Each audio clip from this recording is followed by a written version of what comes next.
Hello class, welcome back to StudyWeb Academy, where education is without limits. Let's continue looking at our welcome back to our English class, and let's continue looking at the speech sounds. So let's move to the introduction of speech sounds. And I've just told you that speech sounds are just phonemes, and phonemes are the basic units of sound. So these are the sounds that make up the spoken language, and they are produced when we articulate words and we move various parts of our vocal tract, including our lips, our tongue, our teeth, our palate, and our vocal cords. Okay, so understanding these speech sounds is very, very important in linguistics. Linguistics is language. Okay, so it's very important in this class of ours. So now let's move and look at the primary components of speech sounds. What make up the speech sounds? Okay, and the first thing is the consonants. Now let me just increase this so that we can have a good look on it. Sorry, there, that's fine. So now the first thing is the consonants. Now these are sounds produced by obstructing or restricting the airflow in the vocal tract. Consonants are classified based on where and how they are articulated. Now class, I want you to mention loud some consonants. What are some of the consonants that you know? Just mention them out loud without thinking of anything or without having anything in mind. Try just articulate these consonants out loud.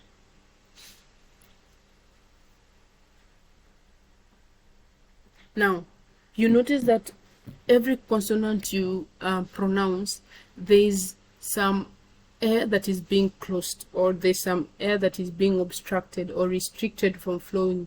When you say the word B, when you say D, when you say T, you notice that there's some air that is being blocked so that this sound can be produced. Now these are what we call consonants. Now we know what consonants are. I won't go into much basics into that, but you just notice that when you pronounce consonants, there's some air, or there's air that is being obstructed or restricted from flowing.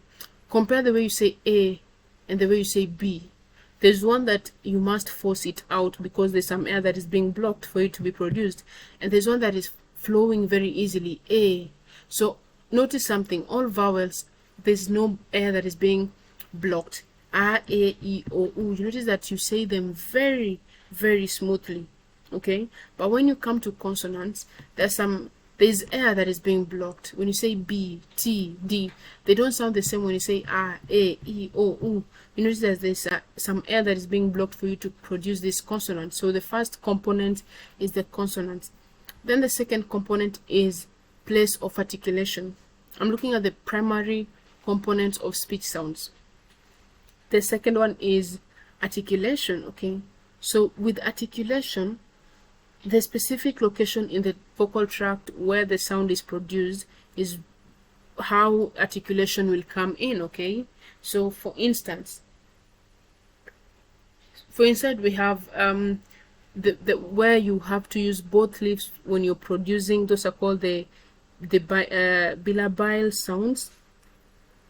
We have these are complex words for us, but we have some words, some sounds that are produced when both lips are in use. Some when the tongue is against the alveolar ridge. Some they're produced when the back of the tongue is against the soft palate. So we have articulation generally, and articulation is how you pronounce words. If you're saying the word but, if you're saying the word country, if you're saying the word continent, component, are you pronouncing them correctly? Are you articulating the words the way they're supposed to be? Okay, so that is articulation, another component under speech sounds. The next component, still looking at the consonant. So here, the first point I'm looking at is the consonants, and under consonants, we have place of articulation. So let me just make that clear so that we don't get confused. So I'm looking at the primary components of speech sounds. Okay, and my number one point is on consonants. And under consonants, we have place of articulation. This is where you articulate, where is this word being pronounced from. If you're saying T, where is your tongue? If you're saying B, is it your lips moving? When you say B and T, there's one that is both lips that we use it to produce the word. There's some that we use the tongue, there's some we use the teeth. So that is the place of articulation. Where is this word articulated from? Okay, Then the next thing under consonant, the next phase under consonant is manner of articulation. Manner is how do you articulate this? How do you pronounce this word? How is the air flow, or how is the air restricted when you're pronouncing this word? Is it complete closure, then you release, like B? You notice when you say B, you close your mouth, like your lips close, then you release it, okay? Is it partial closure, like T, okay? Is it a combination of stops and fricatives, okay? Is the airflow through the nose, like M? Is the airflow through the nose, okay? So these are some of the aspects when you talk about manner of articulation. How is the airflow, or how is the air being restricted? So that's the first key component, or the first primary component under speech sounds. The second one is vowels. We know what vowels are, and this is the second part of the speech sounds. So they are produced without significant constrictions in the vocal tract, allowing relatively free airflow. Vowels are classified based on tongue position, lip rounding, and tense or lax articulation. Now vowels, like I said, when you spell out, or when you pronounce consonants, and when you pronounce vowels, they're very, very different, because you find vowels are very, very easy to say. They flow so easily. There's no air that is being restricted, compared to consonants, where there's some closure. You have to, before you say the consonant out, the air has to be closed somewhere for it to come out. The air has to be restricted. But with vowels, there's a steady flow, very smooth when you say them.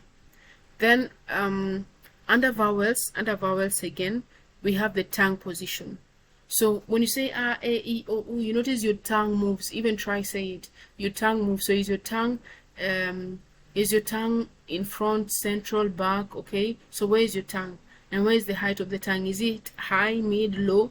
So is it up or in the middle or low? Does it go in front? Is it at the center, or does it go back? When you say a, you notice your tongue is pushed forward. A, e, o, you notice your tongue goes down. U, you notice your tongue goes in the middle, okay? So the tongue position is very, very essential when you want to understand vowels. Another thing is the lips rounding. When you say a, the lips just widen.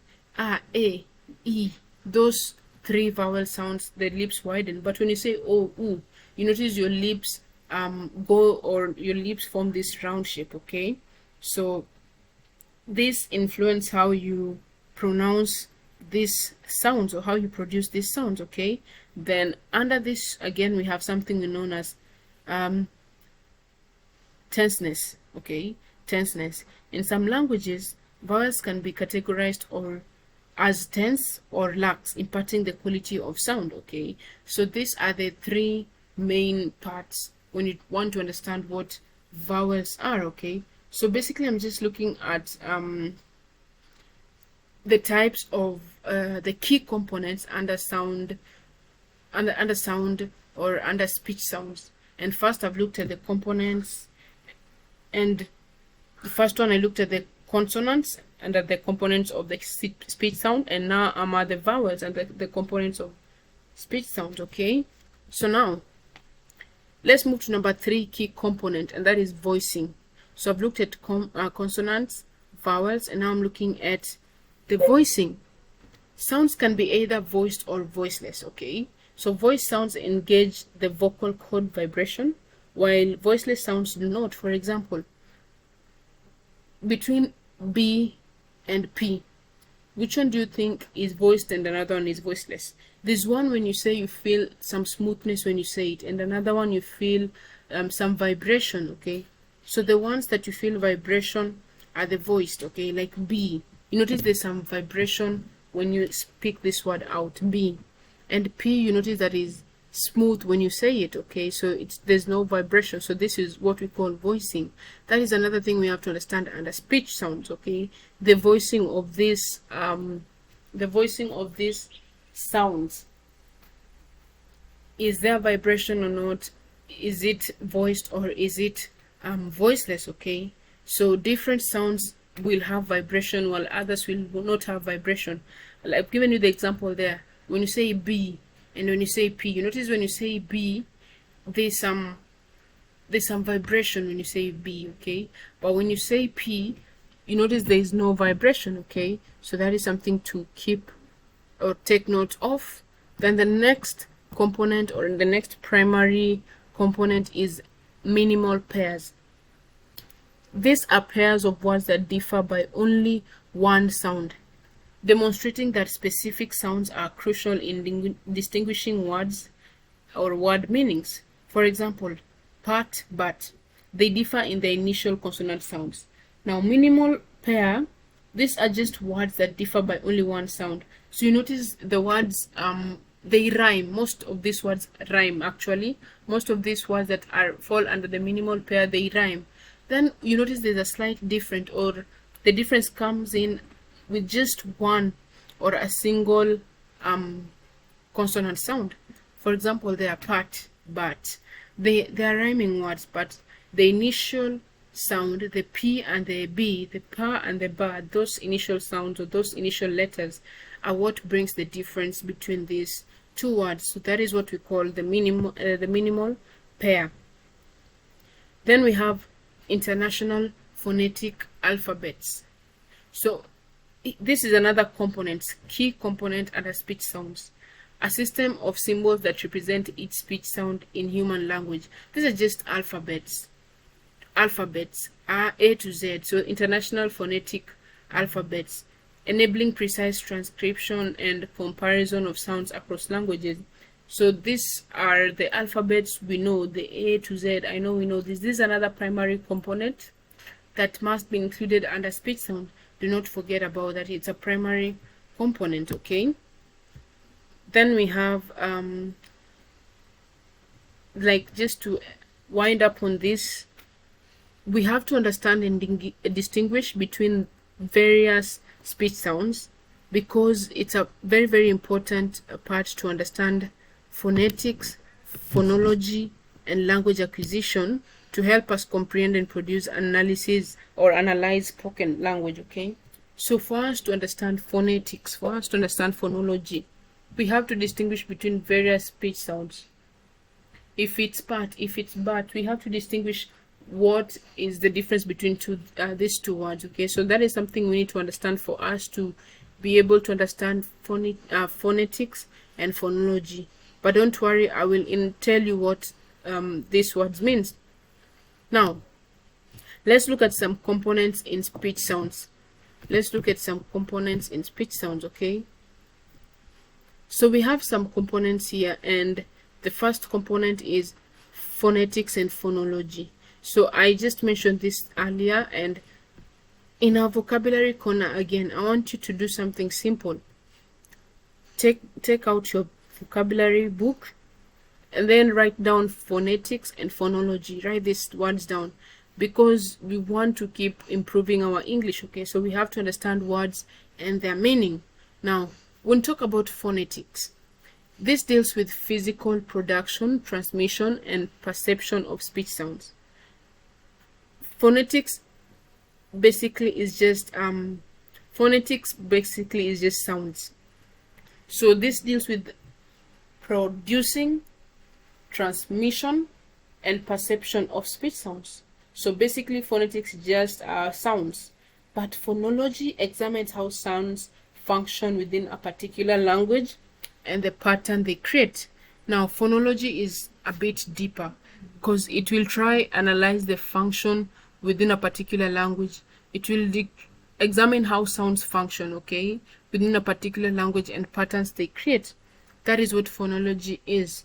So distinguish between the two, phonetics and phonology, okay? So with time we will be seeing more of these words. So again, I insist, take out your vocabulary book and just write down these two concepts here, because I want you to keep remembering. Writing makes you remember, and when you fail to write, you will forget and have nowhere to go confirm or try find an answer for, okay? So writing helps you remember. Writing is a way to store information for you, information that you need in future. So write down those two words and you will need them in future. Okay, so that's concept in speech sound.